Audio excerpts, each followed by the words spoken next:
Hi guys, it's me ChazzaHD and welcome to another episode of the podcast. And yes, finally I am back doing some Formula 1 content. Sorry there was basically none during the last week. The reason I didn't do really any content in the last week was because of two things. One, I think if I did upload, FOM would have just took it down for BS copyright reasons. And also, the video camera equipment we were supposed to use didn't work for some reason. It just didn't work for us, and that was very frustrating. So the only thing I could upload was a quick channel update. That was the only thing I could do. So sorry about that. I tried to do what I could, but there you go. But yes, I am finally back at it. And I will admit, I am going to be a bit, maybe not downbeat, but I'm not going to be as upbeat as I normally am, because I will admit I am a bit knackered. I did this morning at about 6 or 7 o'clock in the morning, UK time, get off the ferry from France into the UK. So it's been a very long day for me. So if I do sound knackered and my throat sounds like it's going, sorry, but it's been a long day and it's been a very long week also.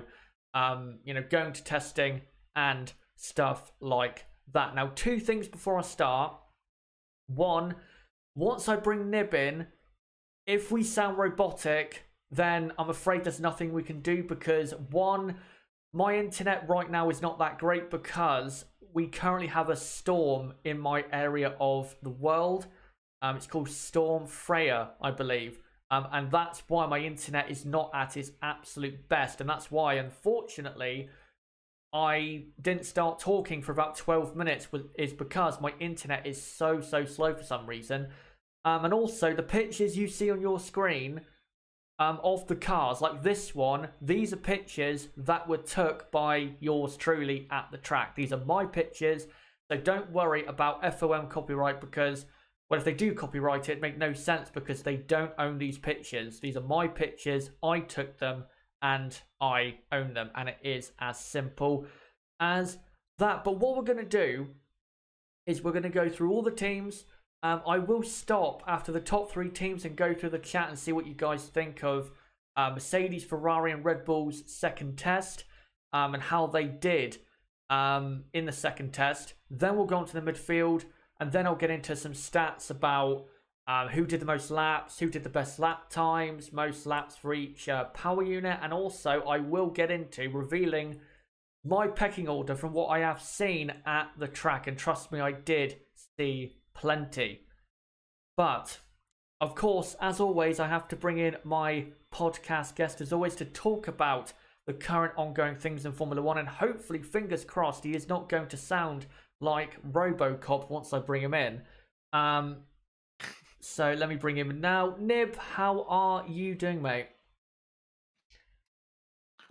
Very well. At 6 a.m. in the morning here, I'm doing. Finally got the computer going. Yeah, finally. And again, guys, if Discord and Nib or my voice sounds robotic, there's nothing we can really do. My internet is just being very annoying right now. And also Discord with me and Nib tends to be very annoying because it's rare we get a very clean cut recording, because Discord is just for recordings is not the best thing in the world. But let's now get into the teams. So first off is Mercedes, who had a lot better of a second test than they did in the first test. The first test, their car was basically the car they used at that shakedown at Silverstone, basically.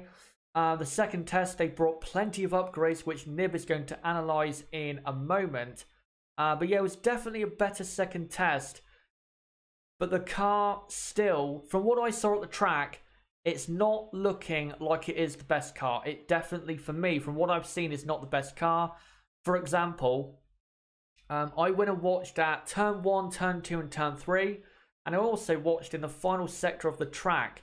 Now, the difference between the Ferrari and the Mercedes is the Ferrari front to rear looks very comfortable to drive and doesn't really seem like it's fighting with the driver. And for example, in turn 1 and turn 2, the Ferrari was just gently easing its way through the corners when I think it was day 7 when Bottas was in the car in the afternoon, I think. Into turn 1, was fighting the car slightly, but the car still looked good. But into turn 2, I noticed, and I've also noticed this with the Mercedes in certain corners, they're having to apply more steering angle into the car than Ferrari and Red Bull, because the front end of that car just isn't performing that well. And from what I've seen, the slow corners are really going to be a pain for this team in 2019, because in the slower corners, this car didn't look that good, especially in the final sector of the track. There was one moment into this corner, which is the corner Pierre Gasly crashed at in the first test, where Hamilton, and I saw it right in front of me, Hamilton was fighting the car like crazy to try and get it to turn into the corner, and eventually it did. But every time the Ferrari and the Red Bull came through, it looked like they were cruising, but they weren't cruising. They were actually pushing quite hard, and that's the differences between those cars. But Nib, for Mercedes, I think we can definitely say, even though they don't have the best car right now, they're definitely looking a lot more competitive. A lot more competitive. I mean, they've definitely closed the gap with the planned upgrades which they've brought. I'd say probably two tenths or so. I still say Ferrari are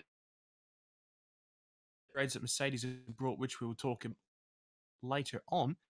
They've certainly made an impact. The car certainly does look better from what I to get a glimpse of. From what people have been talking about. Yeah, with the head, like they were a little bit closer, about 3 time on the final day.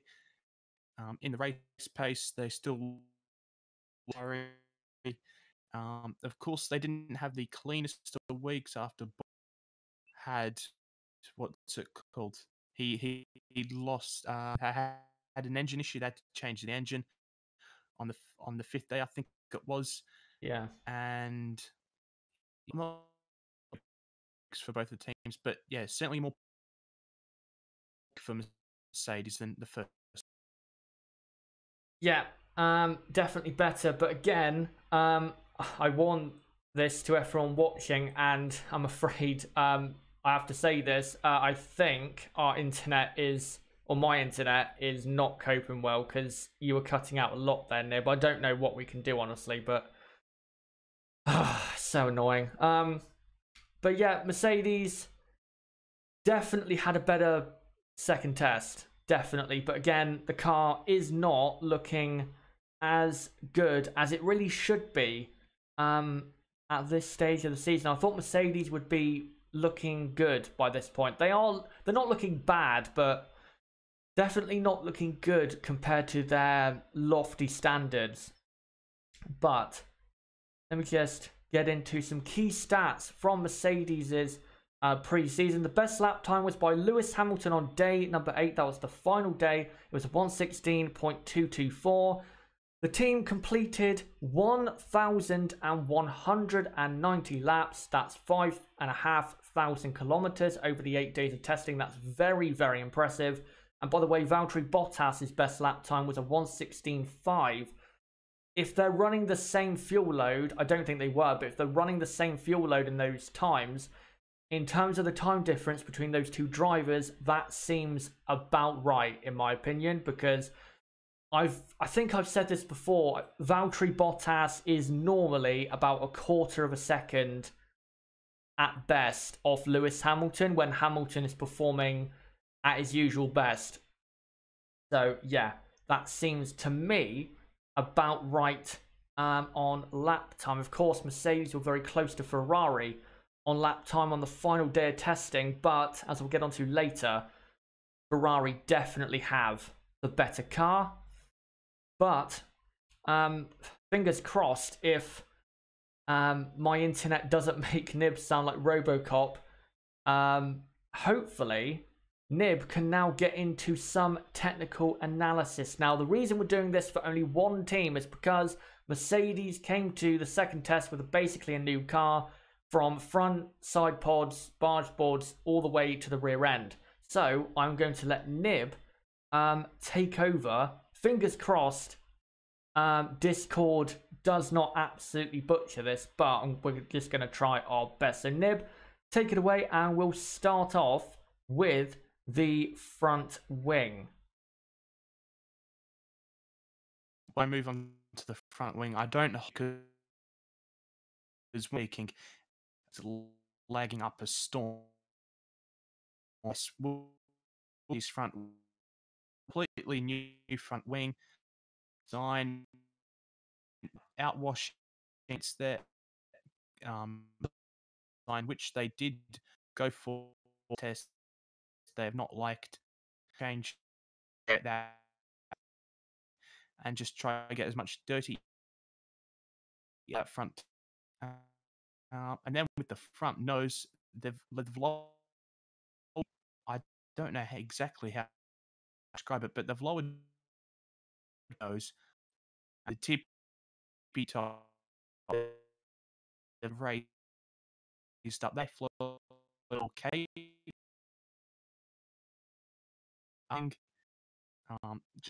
Just so that the air can better. There's more pressure.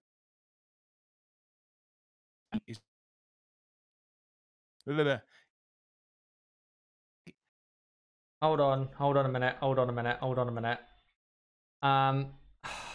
It's so annoying. I think, I don't want to have to do this, but Discord's playing up so much, I don't know how I can even run it. Because literally, it's just cutting your voice every... I don't know what people in the chat are saying, but... Simon can't hear me properly, so yeah, probably no point me being on. Yeah, if you can't hear me. Yeah, it's my internet, isn't it? And also Discord is just so annoying. I'll be honest, I only use Discord to do this, and also to, you know, have our community in the server. But yeah, I don't like Discord that much, so I think, unfortunately, I'm gonna have to close Discord and run the stream alone, which is so, I'm just gonna say, it's so fucking annoying. Oh, why? So Nib, unfortunately, I'm gonna have to shut Discord off. So I'm sorry about that. Okay. Oh. Yeah, even now I can hear you cutting in and out. That's so annoying. That is right. Just let me know, guys, though, in the chat right now. Can you hear my voice? Does my voice come through clearly or not? Because if my voice doesn't come through clearly, then I'm probably just going to stop the stream, delete it, and then start a new one. So yeah, just let me know quick in the chat. Am I coming through clearly? Was it just Nib that was being robotic? Right, my voice is clear. Right. Well, sorry about... well, there you can see the barge board area of the Mercedes. And also, the rear end does look different. It does look different for sure. But I was hoping to have Nib talk about it. But Discord, as usual, doesn't play ball. And if you want to know something, the two recorded podcasts me and Nib did that we uploaded in between the first and second test, we had trouble doing that with Discord. So Discord is just so annoying. I wish there was some kind of recording device where, or live streaming device where it would just come through cleanly, but there you go. But I think I'm going to have to carry on alone. So let's now go on to Ferrari. Ferrari, from what I saw at testing, all around have the best car on the grid. Their car looks so easy to drive, not only if you watch an onboard from Sebastian Vettel on the final day when he did his fastest lap and the fastest lap of testing, But when you watch it from the outside on the track, the car it almost looks like they're not pushing at all. It's like they're cruising around on kind of a warm-up lap or something. There's no effort there needed because of how comfortable the car is. I don't know if that's because maybe they're not pushing as hard, but they look to be pushing quite hard. So I just think the Ferrari right now, it looks like a very, very good car. It really, really does. It is the best car on the grid from what I saw. But I will say, and I should have made this clear with Mercedes, Ferrari are not as fast as people think. They are the fastest team. There is no debate to be had about that right now. But they are not half a second clear of Mercedes like Lewis Hamilton said. They're not. From what I saw at the track, it's more like quarter of a second at most. It's not half a second. At the track, you would see a half a second gap between one car and another. And I didn't see that between those two, or even, well, maybe with the Red Bull, maybe Ferrari are half a second faster because the Honda power unit cannot compete power-wise with the Ferrari. But in terms of Ferrari versus Mercedes, Ferrari were not half a second quicker, and they don't have a car that is half a second quicker. They have a car that is probably, 2.5 tenths a lap faster, which is good. But if you want to guarantee a championship, you kind of do have to have like a car that is half a second a lap faster. And, well, they did have that in the first test, but in the second test, Mercedes have clawed performance back. But for Ferrari, it wasn't perfect in testing. Sebastian Vettel did have the fastest time, a 1:16.221, but they completed a lot less laps compared to Mercedes in testing. They were 3 laps shy of 1,000, and I believe, I might be wrong on this, but I think they had 3 reliability issues in pre-season. I might be wrong, but from what I can remember, you have the Vettel crash with the wheel rim, you have Leclerc stopped on track, and then Vettel stopped on track for an electrical issue. So I think that's 3. I might be wrong. It might be 2 or even 4, but I think it's 3.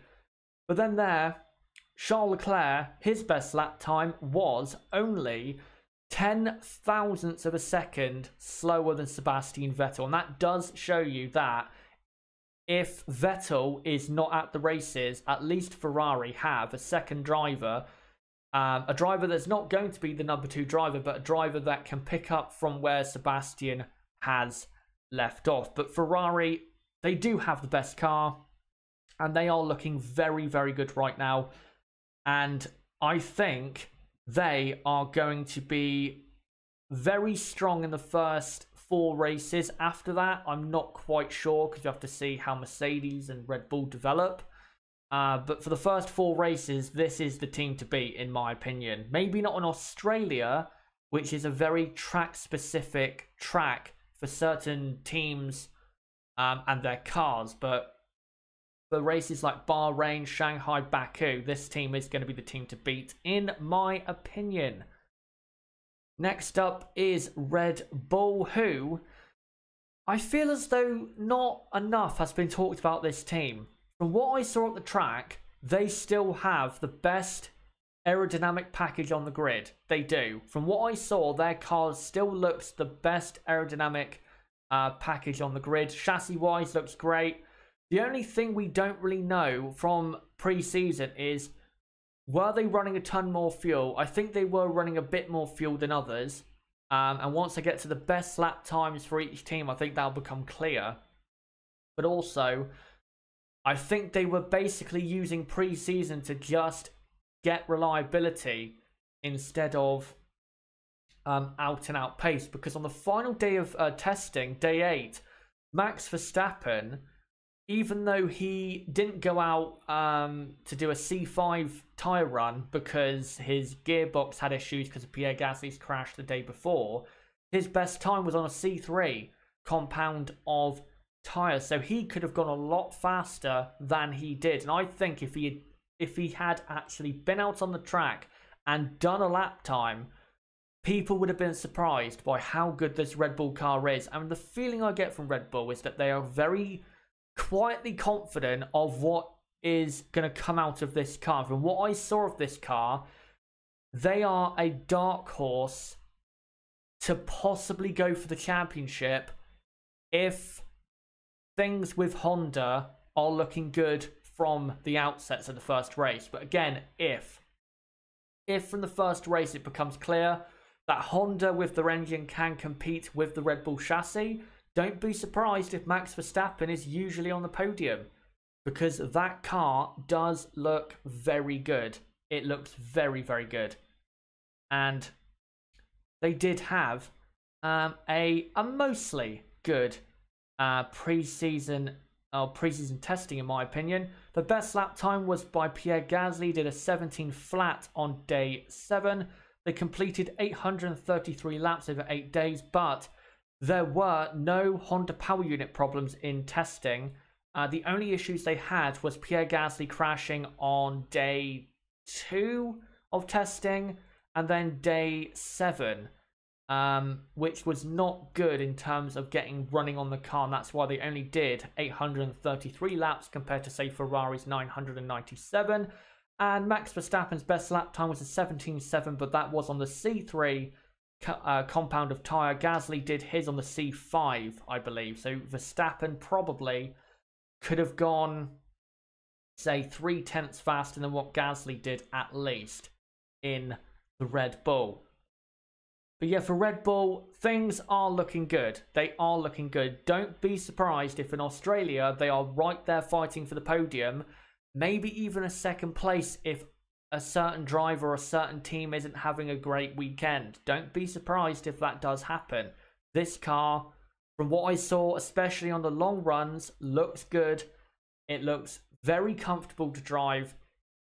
And I just, from what I saw, it looks like a dark horse for that title challenge. It does look like a dark horse, but again, only if Honda can compete enough, combined with the Red Bull chassis, with Mercedes and Ferrari in the early stages of 2019. They are, I think, a dark horse. But before I get onto the midfield teams, let me know, guys, right now in the chat and also the comment section down below, what did you think of the top 3 teams in testing, and how do you see their performance right now? Where do you think where do you think they are? Ferrari, Mercedes, and Red Bull. Do you think Ferrari are the best team?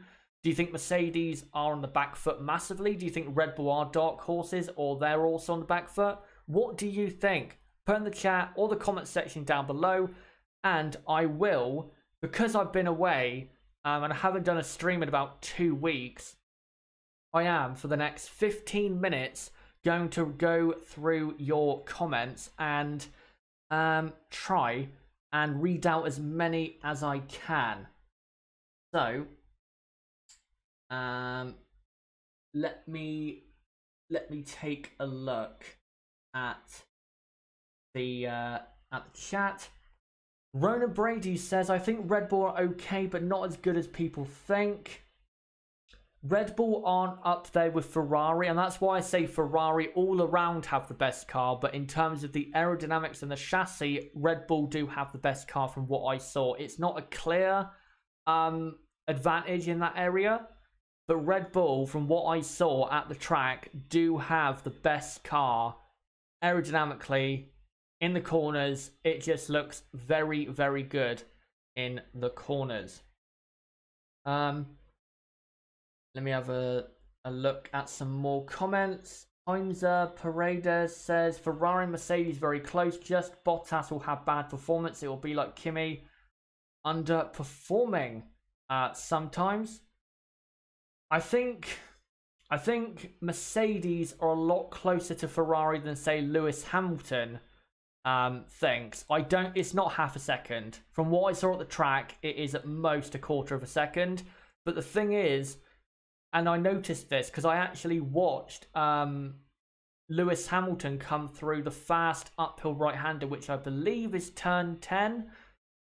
I watched him come through that corner on that 1:16.224, the lap that was only 3,000 slower than the Ferrari. In the fast corners, that Mercedes is good, but in the slow corners, it's not good at all. But the thing is, they have really always had a bad car in the slow corners, but it looks like it's even worse now. So yeah, once we get to a track with slow corners like Bahrain, they're going to struggle. But Australia is a very fast track. The only slow corners are, what, turn 3. But also, not only is it about slow corners, I noticed this as well. With that car, it seems to me that any type of corner that requires a good front end, they are always going to be second best compared to Ferrari. That's how it looked to me. So, for example, turn 1 in Australia, it is a fast corner, but if you do need a good front end, because if you don't, you're going to be off the track and crashing like Bottas did in qualifying last year. Turn 3, slow corner, you need good front end.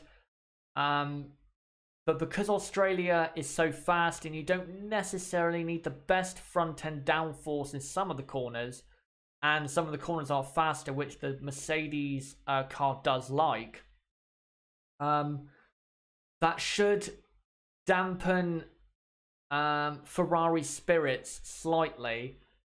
And I wouldn't be surprised if Lewis Hamilton pulled out an amazing lap in Australia and went on pole position. I wouldn't be surprised at all. But I still expect Ferrari to just about, say in the race, when it comes to race pace, I expect Ferrari to just about have a faster car. But once we get to Bahrain, which is full of plenty of slow corners where you desperately do need a good front end, Ferrari, if the Bahrain Grand Prix was tomorrow, Ferrari would cane Mercedes around that track. They would absolutely destroy them. Right, let me take a further look at the comments. Ronan Brady, did it seem much different going to testing than to the race in 2014? It did. It did, because testing is basically just from 9 AM local time to 6 PM local time. And once you're in, you can just sit around and watch the cars all day. With the Spanish Grand Prix weekend, everything's very, not rushed, but everything on a race weekend happens so quickly. On those 4 days of testing, I don't know if it was because of the atmosphere or the feeling around the grandstands and places like that, but it was a very relaxed feeling, and it felt very calm. But on a race weekend around that track, which I went to in 2014, it's a lot more panicked or rushed. Not in a bad way, but things are happening a lot more quickly on a race weekend. Erudite, Bahrain is like Canada. It's more about traction off the slow corners than speed into the corner. And that's another thing I noticed with Mercedes that they did struggle with compared to Ferrari. And that's just the car at slow speed not doing well. And that's an issue they've had, Mercedes, for I think 3 years now.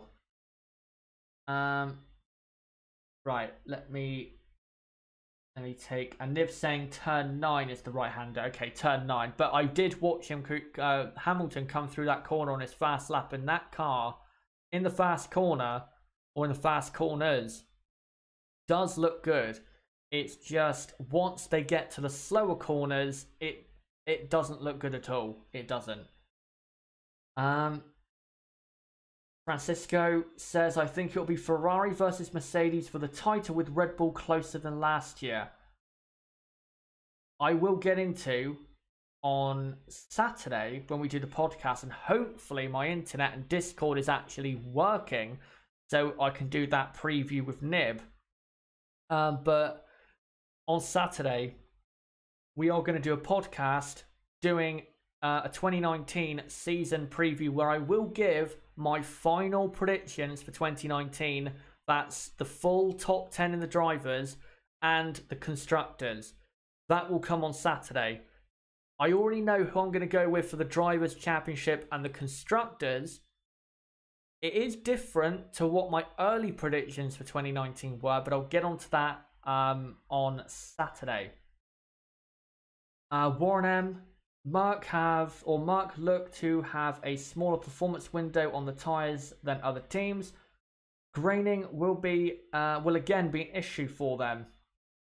Yeah, that was also an issue for them in the second test, and also according to some engineers at the team, they were apparently struggling in the hotter conditions, and that's not a surprise because in the last 2-3 years, Ferrari tend to perform better than Mercedes do the hotter it is. And when I went to the track, I have to say this, I knew it was going to be a lot warmer than the UK, but I didn't think it would be as hot as it was. It was very hot. It felt like a summer day, say in May in the UK. That's what it felt like. It was so hot. I had a sunburn at least twice.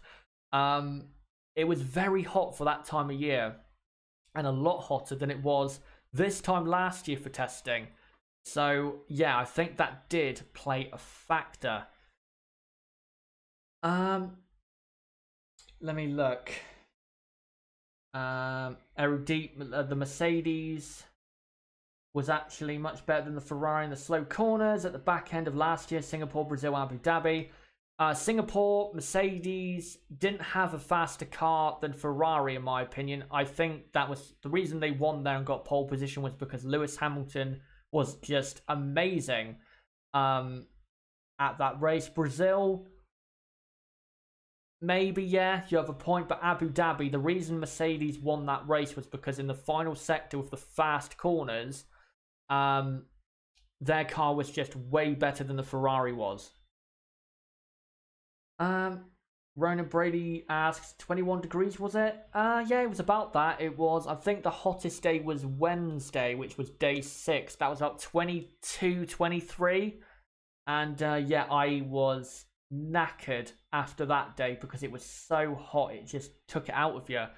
And the reason it took it out of me was because I wasn't used to that kind of heat. Because, you know, going from the UK winter straight into what feels like the summer if it came to the UK, it is going to take it out of you. Jixon Man, very hot in full sunshine. It was, once the sun came out and was right on you, it was very, very hot. And when we were walking around the spectator parts of the track, plenty of people were in just shirts because it was so hot. Even people from Italy and Spain. So I think it was very warm for that time of year compared to what it normally is. I think it's normally like 17 or 18. But it was about 21, 22 this time. So it was very warm for that time of year. And actually, it's a good thing that it was that warm, because it means the teams can't complain about it being too cold. It wasn't too cold. And trust me, we will go to races in 2019 where it will be colder in either qualifying or race day compared to what it was, say, in the final 4 days of testing. Say like a Baku, if it's windy and cold again like it was in 2018. Jixon Man says, good for testing. It is very good for testing. Let me have a look at some more comments if I can, if my computer lets me scroll up without crashing. Ronan Brady, how was your trip to Barcelona? It was very good. It was very good. Tonka Toy Truck, McLaren are looking much better. Yes. I wouldn't say much better, but they're looking better, and that's all that matters, really. As long as they're better than they were last season, pace-wise, and even maybe constructors-wise, then I guess that is something. Right. Let me find some more. In about 2 minutes, I'm probably going to move on to the midfield and finish that up before I get on to the final few important stats of pre-season testing. Let Let me have a look. Nib saying in the chat earlier, Ferrari talk changed a lot about Vettel versus Leclerc, now saying that they can both battle and they can see Leclerc is there with Vettel. Absolutely, because as I showed a minute ago, Leclerc's fastest lap, and I'd assume they're on similar fuel loads, Leclerc's fastest lap was 10 thousandths of a second slower. That's very, very minuscule. Let me have a look at a couple more. Ronan Brady, last year's testing was 0 degrees, so be thankful. Yeah, thank God it was hot and sunny and not snowing. That would have been very bad. Right, let me find, say, one more. Let me find one more, then I will move on to the midfield. I'm just looking at the chat what all you guys were saying about the Discord issues. Again, sorry about that Nib's not here. He was here at the start, and if you are watching this back, sorry that he was so robotic at the start. There's just nothing I could do. I don't like Discord for recording things and doing live streams. I wish there was a better alternative for that. But yeah, it's so annoying. It's so annoying. Right. Let me find one more comment. Ronan Brady, are you going to watch the Netflix documentary? I'm going to try to. If you don't know, that's the Netflix documentary about the 2018 Formula 1 season, I believe, that's coming out, I think, this weekend. I think it's out this weekend. I'm not quite sure, but I'll try to. But the one thing I am disappointed about is that apparently Ferrari and Mercedes are not really in the documentary at all, which is a crying shame, because 2018 was really all about Ferrari versus Mercedes and the battle all season between Vettel and Hamilton. I'm hoping they cover it in some decent way and don't just forget about it like it didn't happen, because you've got to focus on the Titanic fight at the top. Right. Let me now go on to the midfield. So, starting off with Renault. Now, with Renault, I was a bit more happy with their performance than I was in the first test with them. But I will say again, they don't really stand out to me, Renault. They don't stand out from the rest of the midfield as a team that is really going to take the fight to, say, Red Bull and even Mercedes. They just don't. They don't have that wow factor in that car. I did see on, I think it was day 7 with Daniel Ricciardo, him going through turns 1 and 2 on a proper fast lap. I think it was on the C4 compound. The Renault did look very quick in that part of the track, but I don't know why it doesn't stand out as much as other cars. But I will say, in the final sector, when I was watching the car through there, it looked very comfortable to drive when it was on its race simulations. And I do think Renault have the best car in the midfield on race pace. When it comes to qualifying pace, I don't think they do have the best car in the midfield. But race pace, I think Renault are the best team in the midfield. But yeah, I guess I'm disappointed with Renault. I thought we would see more with Renault in testing and maybe be very surprised by how good they were. But yeah, I'm slightly disappointed. I'm not saying they're bad or anything. They're going to be good this season, and they should be more competitive, especially with a better driver lineup for 2019 and possibly a closer field to the top 3 teams. But yeah, they just don't stand out from, say, Alfa Romeo, Haas, even Toro Rosso and McLaren. They don't really stand out as the leading force of the midfield heading towards Ferrari, Mercedes and Red Bull. They don't stand out like that, but it does look a good car, especially on the long runs, and looks very balanced and a very easy car to drive, which is a good thing to have, because the last thing you want in a race is to be fighting the car for every single lap. You want to be driving the car in the same way to save tyres and get the most pace out of the car. And the Renault looks good at that. So race pace-wise, Renault do look good, but qualifying pace-wise, they're going to struggle to be there with Red Bull if Renault at one particular race are closer. But yeah. Now moving on to McLaren, who are better, I think, than at the end of last season. I don't think they are right back there with Williams, but McLaren are nowhere near as good as their lap times suggest. They are not, you know, right up there at the top of the midfield. I don't think they are. I know Norris and Sainz, I think, were fastest on day 5 and 6, was it? Or day 6 and 7? One of those 2 days. Or 3 days. But the McLaren car is not as good as those lap times show, because when I watched the car on the track, it didn't look as impressive as the Renault, the Alfa Romeo, the Haas, and debatably even the Toro Rosso at times. So I don't think that pace is representative at all. Not only compared to the top teams, I'm talking more about the midfield. I don't think they're at the front of the midfield. I don't think they are. I think they're right in the middle of the midfield kind of battle, say around Toro Rosso, maybe Haas if they're a bit better than I'm thinking, but they don't impress me. From what I saw, they're not as impressive as Alfa, Renault, Haas, and with Toro Rosso, it's kind of a debate with me at the moment, but as you'll see later, I did settle that debate in my own mind when I came up with my pecking order.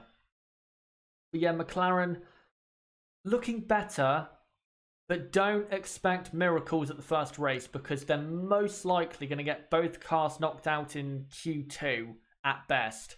I don't think they'll be in Q3. They may nick a point, but just don't expect anything the first race, because they're not as good as the lap times suggest. Next up is Alfa Romeo, who for me, they weren't, like Renault, they didn't stand out from the rest of the midfield, but I do think Alfa Romeo still have a better car all around than Renault. The car does look good in the corners, slow and fast. It wasn't really fighting the drivers. It'd be rare that the car would go say offline. There was one moment at the very end of day 8 where Kimi Raikkonen went off in the gravel trap at turn 4, I think it was, but it was only slightly. He just dipped his tyres into the gravel trap in that corner where you slide to the left of the curb and then prepare yourself for the next corner. But yeah, to me the Alfa stands out slightly more than the Renault, but it doesn't stand out massively compared to the midfield. But I do think they are going to be very competitive in the first 4 races of 2019. I think they will. They've got a good driver lineup, or good enough looking so far in terms of the pace they have shown. Kimi Raikkonen is looking good. The Alfa Romeo is looking good. Giovinazzi has had a good testing program so far. He hasn't made mistakes like even Kimi Raikkonen has made mistakes in testing so far, or in the whole of testing rather. But yeah, looking good for Alfa Romeo. They don't stand out massively compared to Renault and Haas, but I think they will be fighting in 2019 at the front of the midfield. I think they absolutely will. Another team that may figure in that battle is Haas. Now, I noticed Haas went for a lot more quali simulations than, say, teams like Renault and Toro Rosso and even Racing Point. But the Haas car, when everything is working, it does look good. Does it look better than the Renault? I'm not sure it does. I think Renault are slightly better than they were in the first test. Haas are kind of the same, slightly better, but not. They haven't improved as much as Renault have. The Haas car does look good. It doesn't look bad. But I think I was expecting the Haas car to look better than it did to me in person. but it does look a good car, but maybe not as good as I was expecting. I thought the Haas car was going to look good, but it didn't look as good as I thought it would. But I will say this, if you are American or a fan of Romain Grosjean and Kevin Magnussen, and I know there are plenty of Haas fans and Grosjean fans and Kevin Magnussen fans that are probably watching this, you do have a good car for 2019, a car that will compete, maybe not right at the front of the midfield, but it's going to be definitely fighting for points at basically every Grand Prix this season. So, yeah, good looking car. Nothing special, but yeah, a good looking car. Next up is Toro Rosso, who, like Renault, they don't wow you with their car, but within the race simulations, and Toro Rosso did plenty of them, it looks a very balanced, easy car to drive compared to other teams like the Haas, the McLaren, other teams in the midfield, even the Racing Point. This Toro Rosso car is kind of a dark horse in that midfield. I don't think they're going to be, say, like Haas, like I just said, fighting for points at every Grand Prix. But I think Toro Rosso this season are going to be surprising people. Their car looked very consistent on race pace. When they pushed on their qualifying simulations, again, like in the first test, it looked good. But once it started to snap away, that car looked very hard to drive. So it looks like it's right on the cliff of crashing on, say, a qualifying lap. On a race run, it looks very smooth, very consistent, and that's what you want. As I said earlier with Renault, that's what you want for a race. You want a car that is not going to fight you for 60 or 70 laps. So Toro Rosso are looking good, and all I'll say is don't be surprised if they are fighting for points a lot more than you think. Because, as well, if Honda make, again like they did during 2018, serious progress, they could really make progress as well up towards maybe Haas and even a team like Alfa Romeo, if Alfa Romeo do drop back, which I don't think they will. So don't be surprised about Toro Rosso if they are better than you think, because that car, especially in the race simulations, does look good. Next up is Racing Point, who basically are very underdeveloped with their car.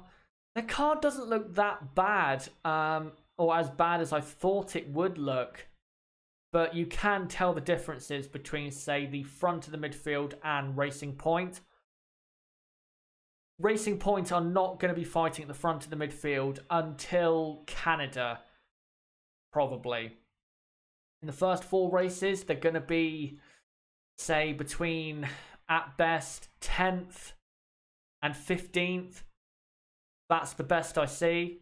The Racing Point, their car just, again, compared to Alfa Romeo and Renault, it doesn't look as good as those cars. And you could, when you watched them at the track, if you were there, you could tell the difference. The Racing Point, say in the slower corners, compared to, say, the Renault was a lot better at turning in earlier and also getting on the power earlier. The Racing Point, they were kind of waiting a lot longer to turn in and, you know, get on the throttle once the front end are gripped up. So you can tell that this car is not going to be fighting at the front of the midfield. But if they can, like they normally do, make good developments as 2019 goes on, then by Canada, I wouldn't be surprised if this team starts to really consistently challenge for points. But right now, or for the first 4 races, don't expect a lot from Racing Point. If they nick a point, it would be a great result, but they do have a lot of work to do when it comes to developing the car between now and the Spanish Grand Prix at the same track at the Circuit de Catalunya. They have a lot of work to do, and hopefully they can bring the right upgrades, and also hopefully that big aero upgrade at the Australian Grand Prix does work for them. But that first race is going to be a bit of a steep learning curve for that team and the two drivers, Sergio Perez and Lance Stroll. And now, our final team, Williams F1. Williams absolutely, by an absolute mile, have the slowest car. When I watched out on track, it was so clear to see that they had the slowest car. And I'm going to be honest, they were so slow, it looked like they were towing a caravan compared to other cars. The rear end of the car looked so heavy. The front end would not grip up at all compared to other cars. Even the Racing Point looked a lot better gripping up into corners or, you know, powering out of corners. The Williams, when they got into a slow corner, they were waiting so long just to get on the throttle because the front and the rear end was all over the place and it wasn't gripping up at all. And yeah, especially around the fast corners, like this one at turn 3, and this is a picture I took of the Williams, a very good one, if you don't mind me saying. Around this corner, it looks so horribly slow. So slow. It looked like they were on the edge of crashing at times. This car is so far behind the midfield, and I'm going to say this now, this season is a write-off for this team. They're done. They are basically going to be like Manor in 2015. Not as far away from the midfield as Manor were in 2015, but in terms of there being one absolute backmarker team, Williams are like Manor in 2015. They're going to be absolutely nowhere near the midfield, especially in the first few races. The only way they're going to score points in 2019 is with luck. They're not going to score points through the car. The only way they can do it is, again, either luck or one of their drivers pulling out a worldy performance. But this car, as I just said, it looks like it's towing a caravan. It looks as slow as a caravan. And it is a dead slow car. And if you are a Williams fan, then I get ready for the death of this team because it is not far away. They are very close to going 6 feet under in the Formula 1 graveyard of teams that once were, such as Lotus, Tyrrell, Brabham, Jaguar. The list goes on. And that's a sad thing to say, but it's the truth. They're done. They're absolutely done.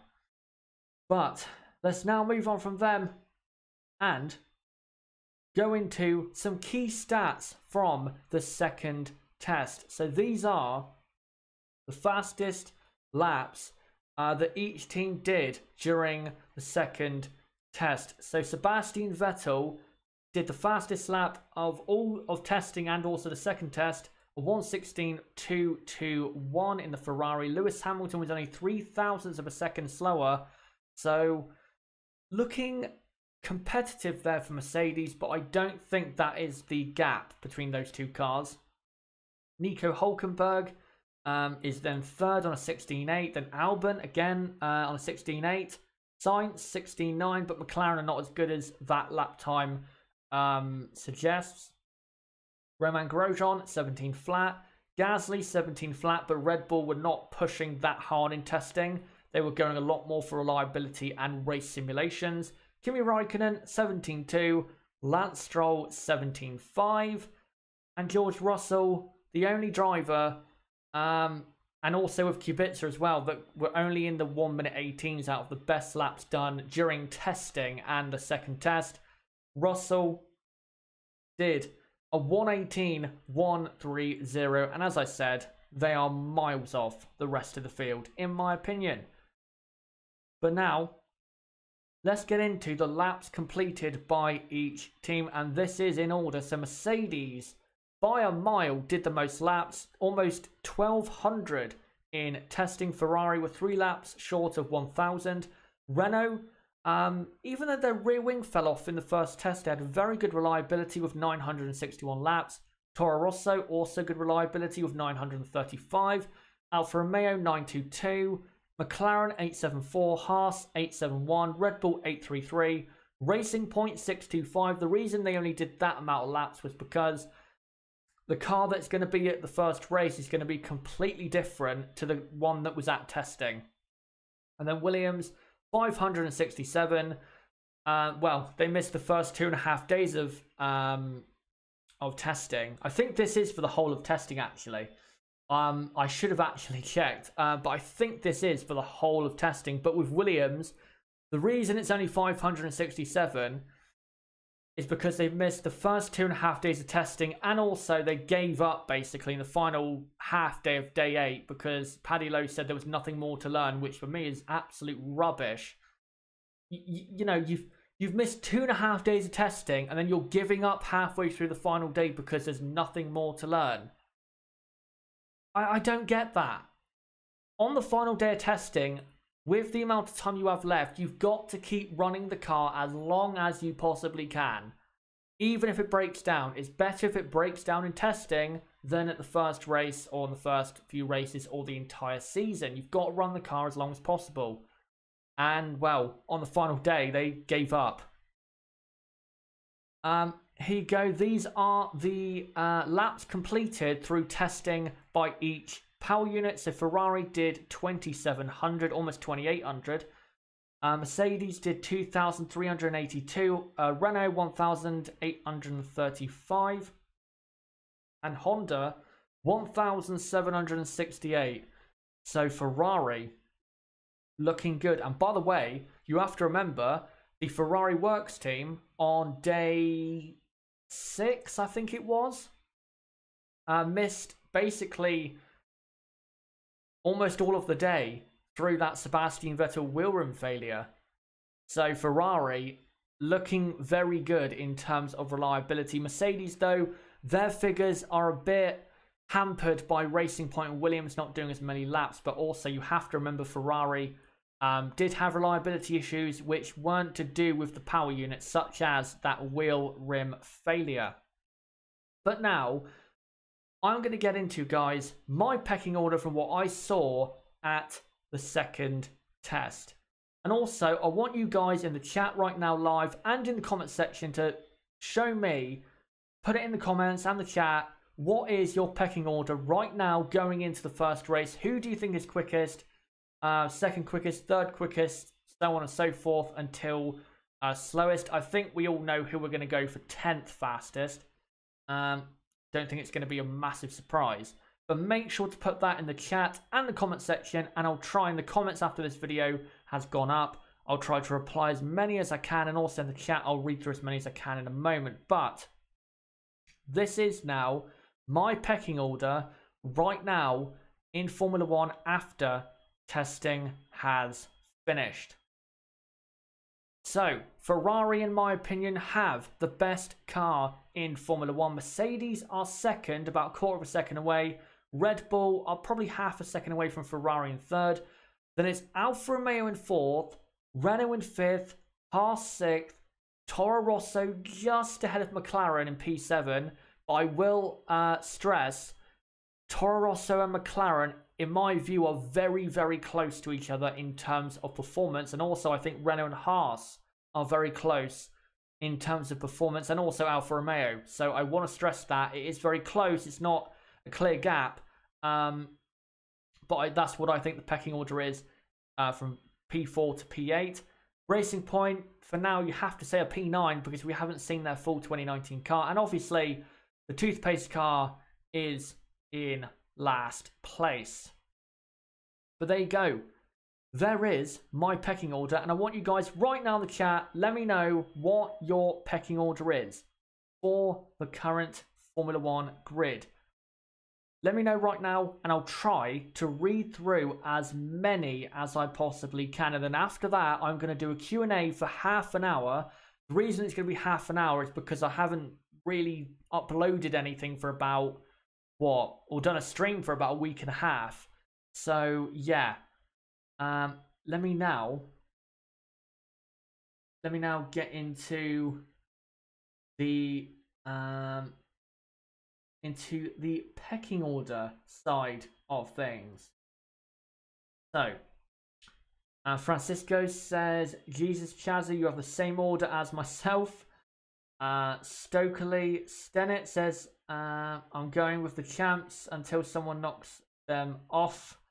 So my order is Mercedes, Ferrari, and then Red Bull. Okay. Andrew Drury goes for Ferrari, then Mercedes, then Red Bull, then Alfa, then Renault, Haas, Racing Point, McLaren, Toro Rosso, and Williams. That is, yeah, that's interesting that you've gone for Racing Point up there. But again, we don't know how quick their car is going to be once all the 2019 parts are on. JB says P4 to P9 in the constructors is going to be mega close. It will. Ronan Brady says probably agree with you. Possibly Renault ahead of Alfa in Melbourne though, but Alfa ahead of them in Bahrain. This is the thing with Alfa, Renault, and Haas is it is going to depend, and also Toro Rosso and McLaren. It's going to depend on the track. So I think in Australia, it's probably going to suit Renault more. But then once we get to Bahrain, you're going to see the Ferrari-powered cars especially really, really go for it. Or really be quick, rather. Let me try and find some more pecking orders. Sidhesh, lad. Racing Point will be 5th fastest in Australia if the upgrades work. That'd be amazing. And that'd really shake up the midfield because I don't think anyone is expecting that. Ronan Brady also wouldn't be surprised if Mercedes win in Australia. I wouldn't be surprised. I'd be surprised if they won in Bahrain. Because of the way that track is, and it won't suit the Mercedes car at all. But in Australia, I wouldn't be surprised if Mercedes won because that track for Hamilton and that car does tend to be a good one. Right. Let me find some more pecking order predictions. Chris Wharton, sorry if I've mispronounced that, says Ferrari 1st, 2nd Mercedes, 3rd Red Bull, 4th is Haas, and he makes the point that they were slowest on the speed traps on day 8. I did notice on the final day, and the picture actually showed of the Haas, which I took, was of them, on the final day of testing, right at the end of the day. They weren't pushing that hard on that day. They were going for more race simulations than they were qualifying simulations. And then he says Renault 5th, Alfa 6th, Toro Rosso 7th, Racing Point 8th with the upgrade package, and then McLaren 9th and Williams 10th. It'd be depressing to see McLaren back there, but it wouldn't be the biggest surprise, I think. And by the way, sorry if my throat sounds quite rough, but yeah, it's been a very rough week, you know, traveling out there, going to the track and back, getting sunburned, traveling back. Only arrived back in the UK this morning via a ferry, because my ferry last night was cancelled due to a storm. So yeah, it's been a very stressful last couple days. Gixaman, Ferrari, Merc, Red Bull, Alfa, Renault, McLaren, Haas, Toro Rosso, Racing Point, and then Williams. So you think McLaren are going to be quite good? I hope they are, but I don't think they will be from what I saw. Say Rugara says Mercedes to be fastest from Ferrari, Red Bull, Renault, Racing Point, Alfa Romeo, Haas, Toro Rosso, McLaren, and Williams. Duke Richardson, Ferrari will blow up their cars in the first race, then Benz, Red Bull, Renault, Alfa, Haas. Okay. James Zoo, what's wrong with McLaren in your opinion? Because you were there. I noticed this. I watched their car in turn 9. Their car doesn't look that stable to me. In turn 9, they had to really kind of turn in a couple times. They had to take a couple bites at getting the car in. And it doesn't look like a smooth car to drive. It looks like one of them very snappy cars. It can be quick if you keep everything under control and really bang out a lap. But it looks more crazy than, say, the Toro Rosso car. The Toro Rosso looks sometimes crazy, but not as. in terms of its snappiness, especially at the rear end. But yeah, the McLaren into turn 9, for example, it took a couple bites of turning to get into the corner properly, and also in the final sector, it didn't look that special, really. Didn't impress me at all. To me, it just looks like a lack of downforce all around the car compared to, say, the top of the midfield and the top teams. It's nothing... It's not like one area, it's just a general lack of downforce compared to other teams. I think they have more downforce than, say, Racing Point, obviously. But, yeah, it's just a lack of real comfortable car balance. It's not the most comfortable car to drive. That's at least the feeling I get. Right, I'll read out a couple more comments about pecking orders. Then I will get into the Q&A, and you guys can fire away with as many questions as you can and ask whatever you want. Andrew Drury, Q1 is only 18 minutes long. Do you think that the Williams can finish a lap in that time? Oh my. We'll see. We'll see. This is the thing, though, because they haven't done that much testing of the reliability of the car. What if in Australia they don't have reliability, and then they also don't have pace? It could be a horrible weekend in Melbourne.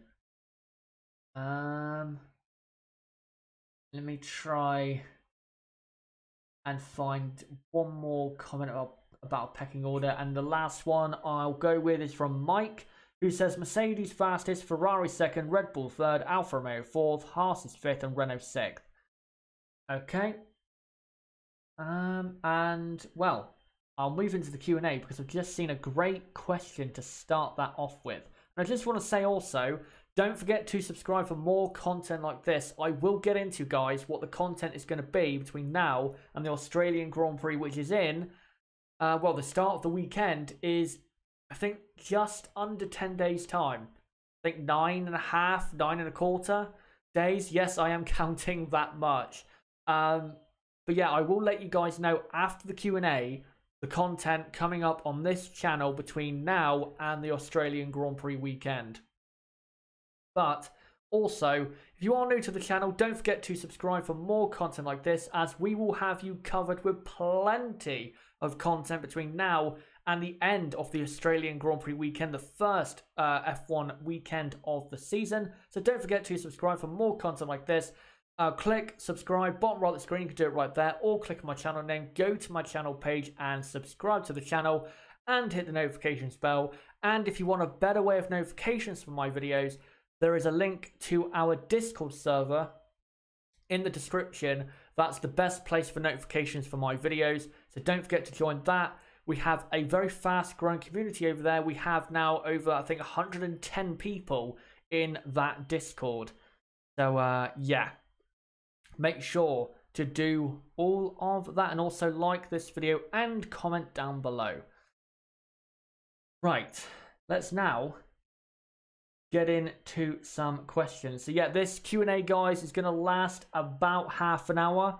Then I will come to the end and talk about the content that is coming up between now and Oz, or the Australian Grand Prix. And the first question is going to be from Anton M. Who will have more points after Spain, Leclerc or Vettel? I think it'll be Vettel, because Sebastian tends to start off the season better than he finishes it. So I think Sebastian will, after Spain, will have more points. But I think Leclerc, once he gets more confidence, I think will start to peg it back and close it up in terms of points between those two.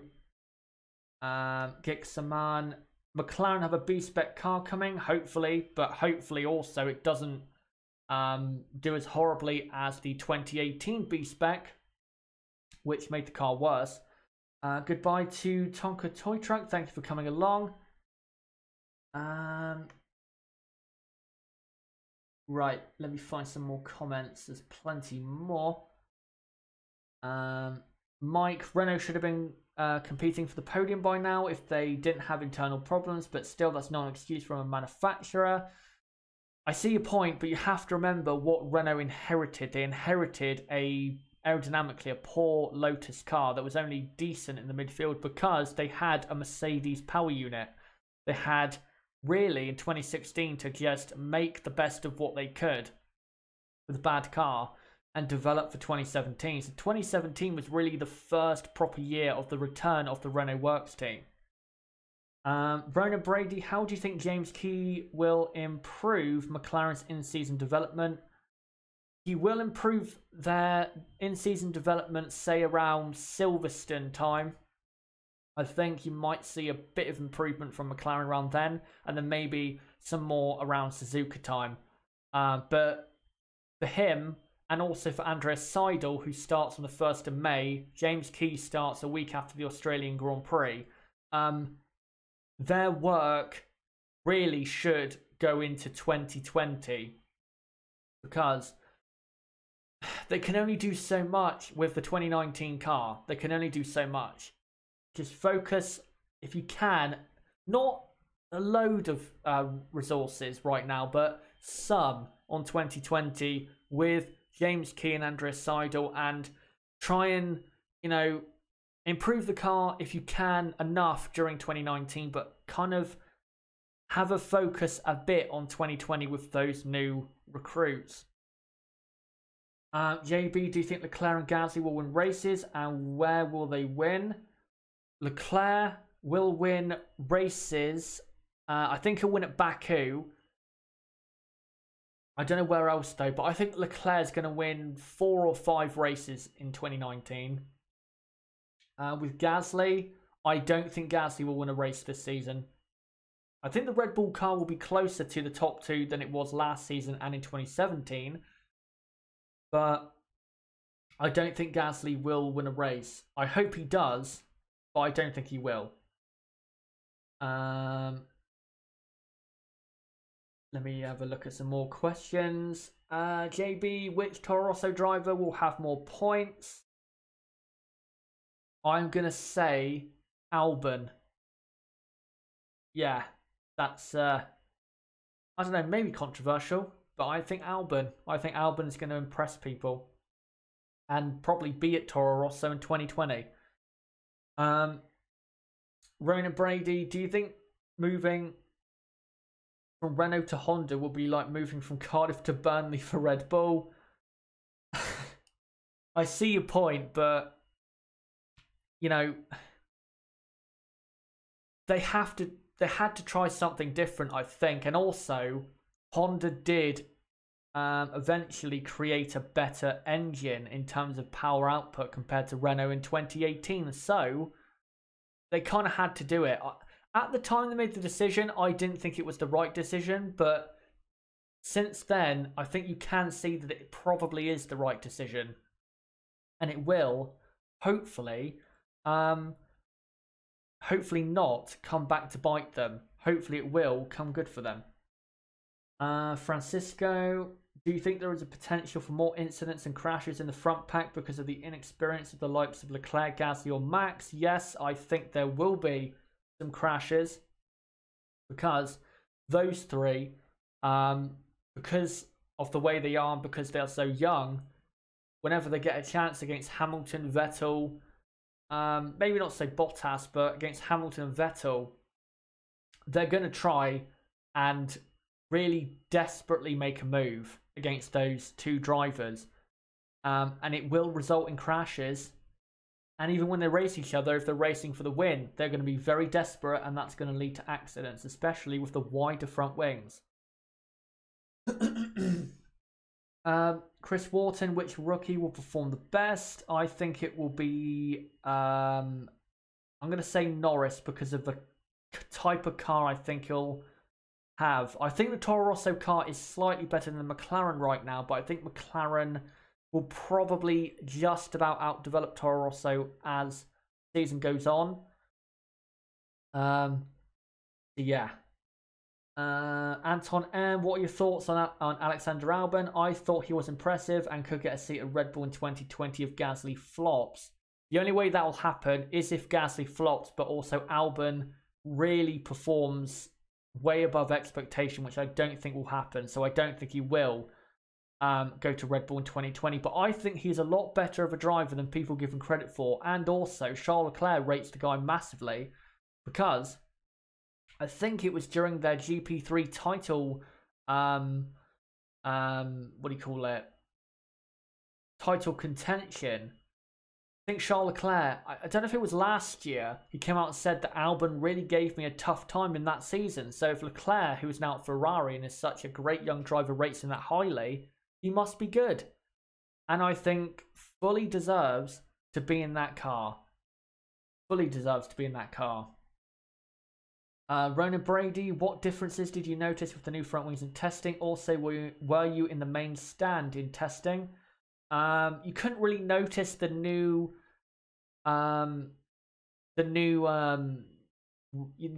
parts on the car. You couldn't really notice it compared to last year because they're moving at such a speed. You can when you take a picture of them, but when you're watching it live, you can't really notice the differences. They're not massive between 2018 and 2019. But no, I was not in the main stand because we didn't have tickets for the main stand. There were actually, what we had was, and these are, by the way, the best tickets. If you're ever going to go to a Grand Prix or pre-season testing, you have to get general admission tickets because you can go all around the track and watch all the corners. You don't have to be stuck in one place. And that's what we had. We had general admission. We didn't go in the main grandstand, but we did go in one stand, which was the stand in the final sector as they're entering, the final chicane. We were in that stand, so a couple of those pictures you saw at that part of the track, I was actually sat in that stand with a tripod set up and, snapping away pictures. I got plenty more pictures from that corner, which I will show in my videos coming up soon.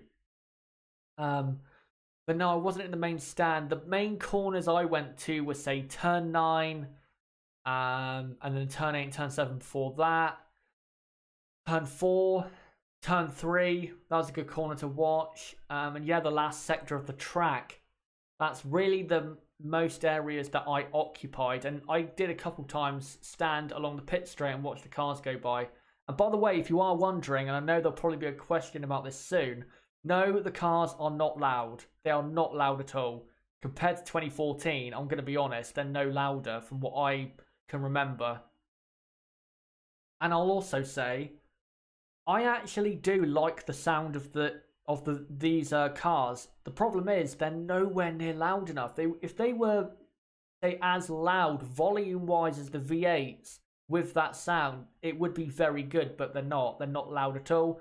So if you ever go to an F1 race at, say, in 2019 or 2020, I wouldn't take earplugs because they're not going to damage your ears at all. I went for 4 straight days, watched plenty of hours of testing, and I'm fine. I haven't had any ear pain or head pain.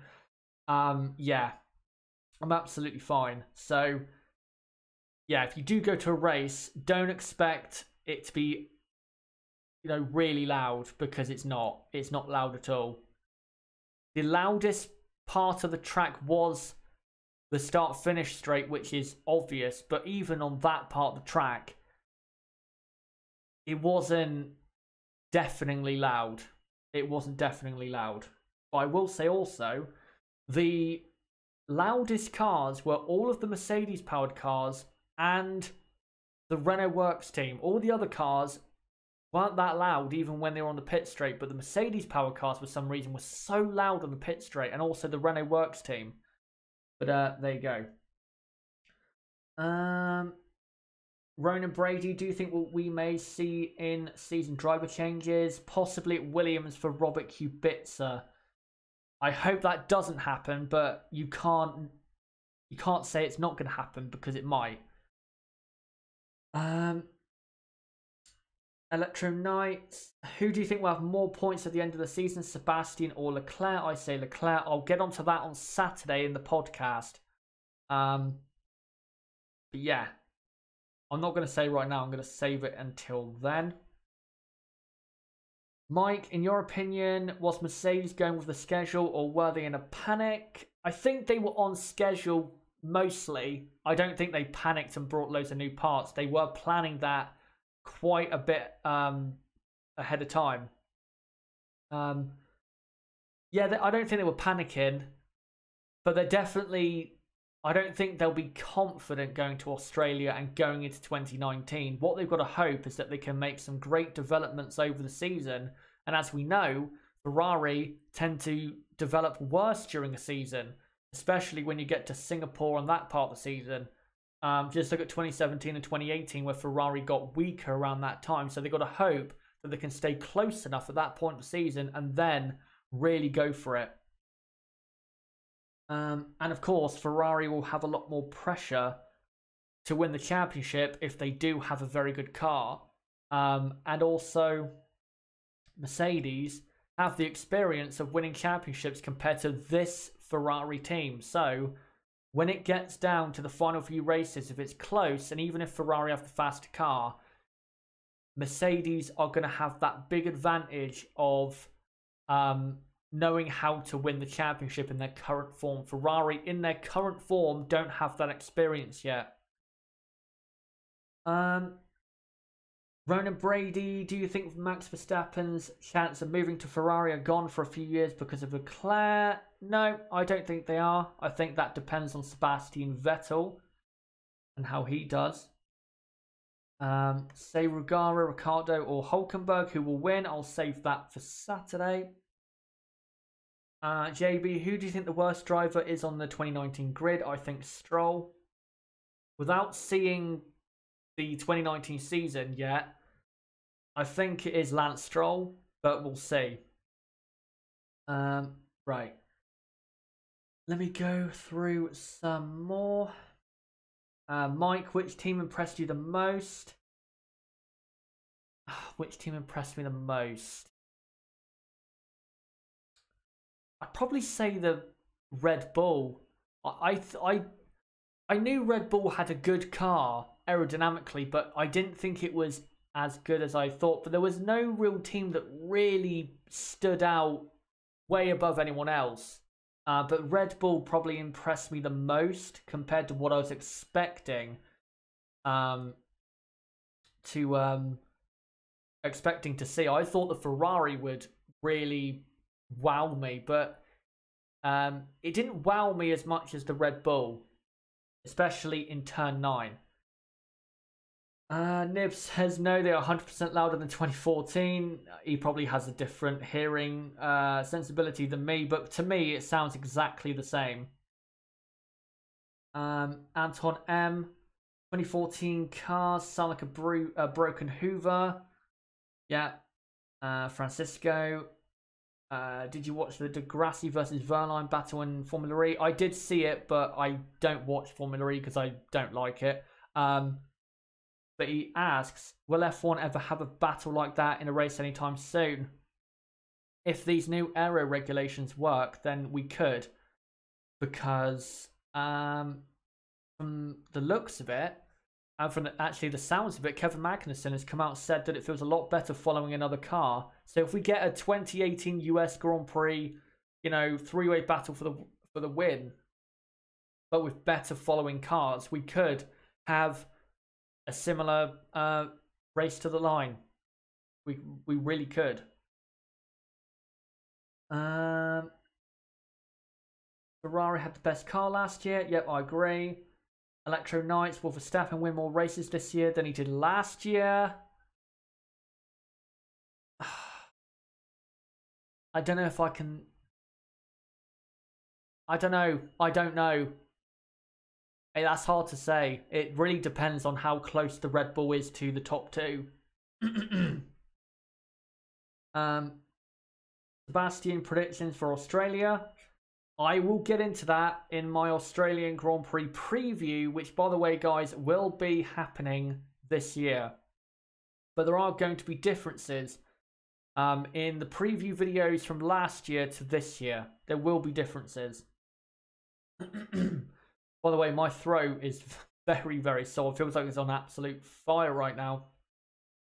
So, I'm probably going to do... How long have I been doing this Q&A part? I'm probably going to do another 10 minutes of answering questions, and then I'll come to the end of the stream because I've been away. I want to get through as many as I can. Francisco, Max, or Charles? Max for me.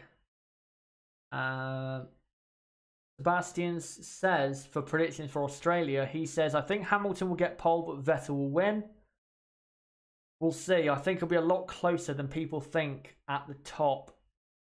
I think Mercedes will surprise in qualifying. Let me just put it that way. Ronan Brady, which engine on board sound is the best? My favourite was Honda of 2015 and Ferrari of 2018. My favourite is actually the Mercedes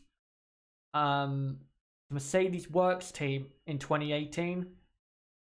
At certain races, I really liked the downshifts and the roar of the car with the onboard sound. But also listening at the track, I will say, this might sound weird, but one thing that really sounded nice to me with these cars is the downshifts. And the Mercedes powered cars, their downshifts sounded so nice, so nicely rough, if you know what I mean. Duke Richardson, do you think Verstappen's father jinxed the team when he insulted Ricciardo for leaving? Hopefully not. Hopefully that comment doesn't come back to bite him. Electro Knights, Chazza, will you get your live timing and your watch-alongs? Yes, I will. I already have. Let me try and show it now. This is say results thing. It's not a results thing at the moment, but this is what it's basically going to be like. Let me just. So this is when I last did.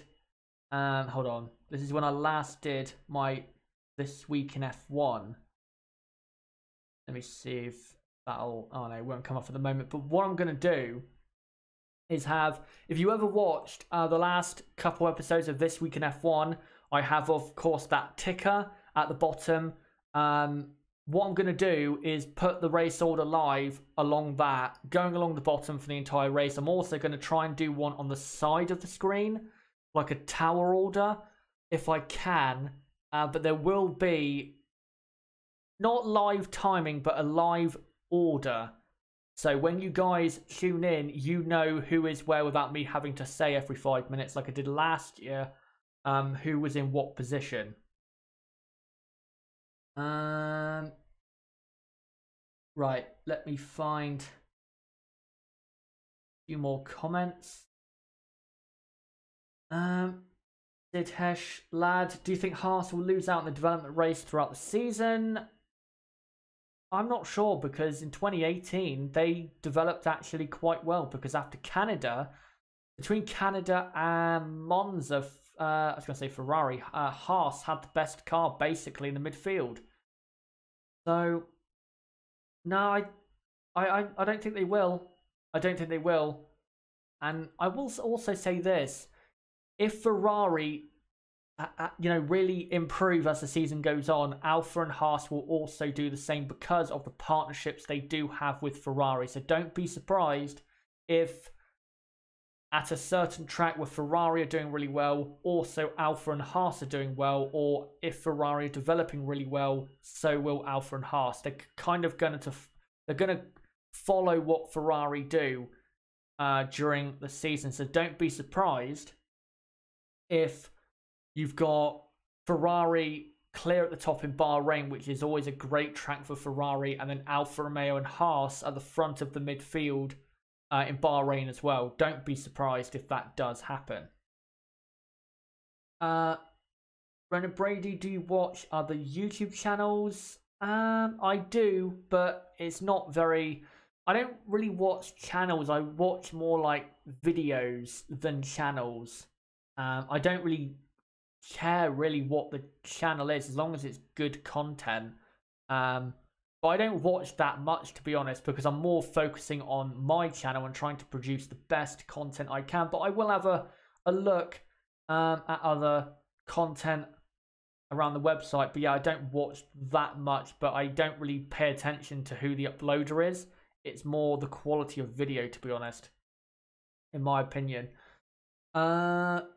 Ronan Brady, do you think the difficulty to overtake excuse is used too much sometimes? Sometimes it is, sometimes it isn't.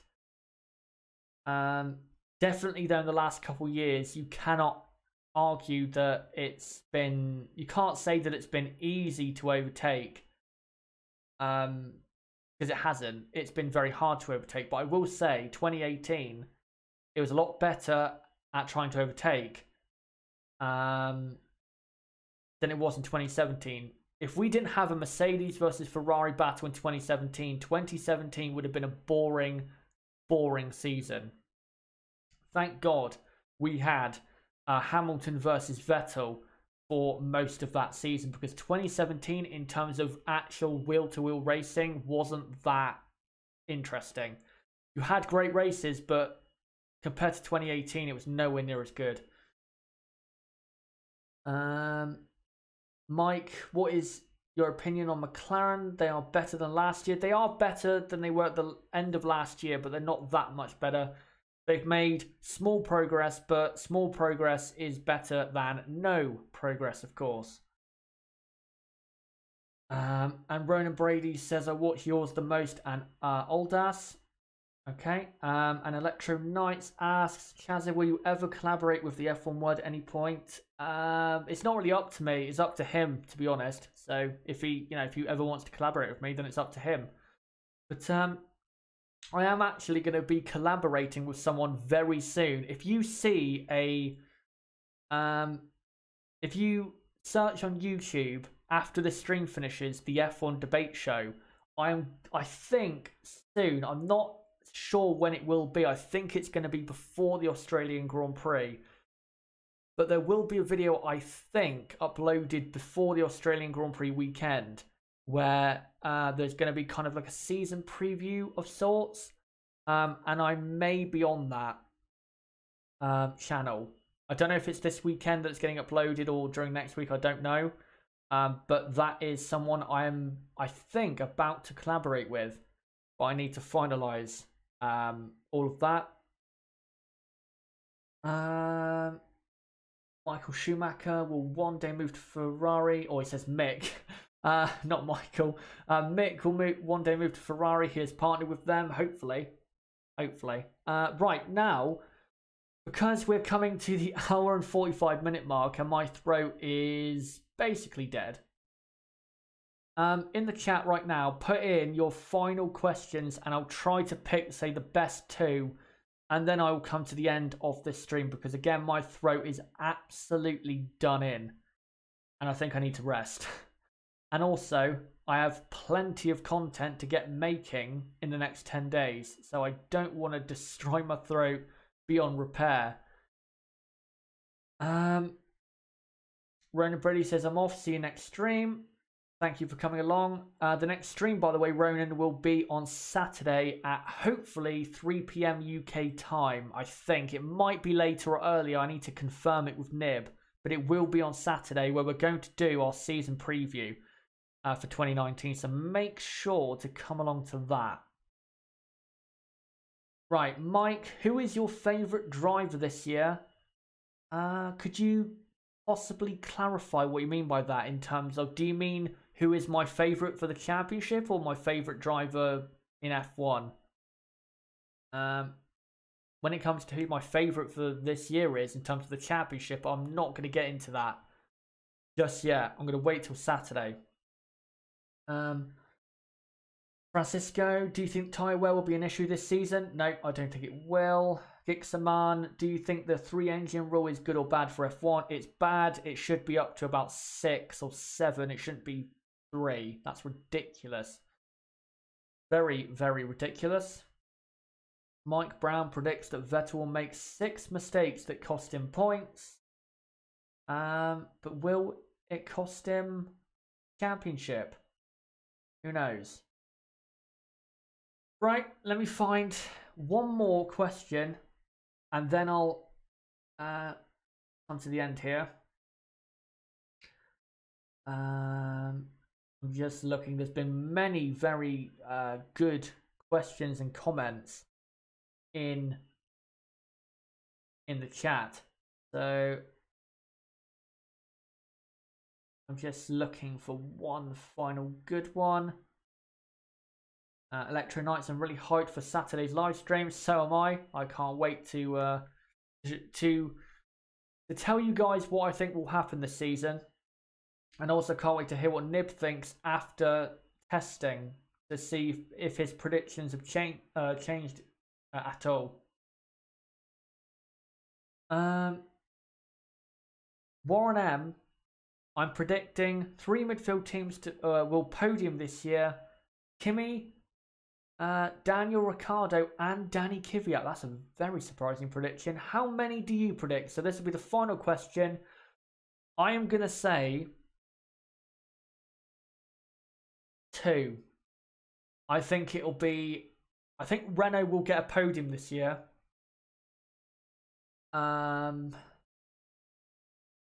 the other team, I don't know. It could be anyone out of Alfa, Haas, Toro Rosso, Racing Point. It could be anyone out of those. But I think Renault will get 1 podium in 2019. And it's going to be probably because of retirements. Or maybe if it's an extremely bad race for tyre wear and Renault, like they normally do, have good tyre wear, then maybe that way they can get a podium. But yeah, I think Renault will get 1.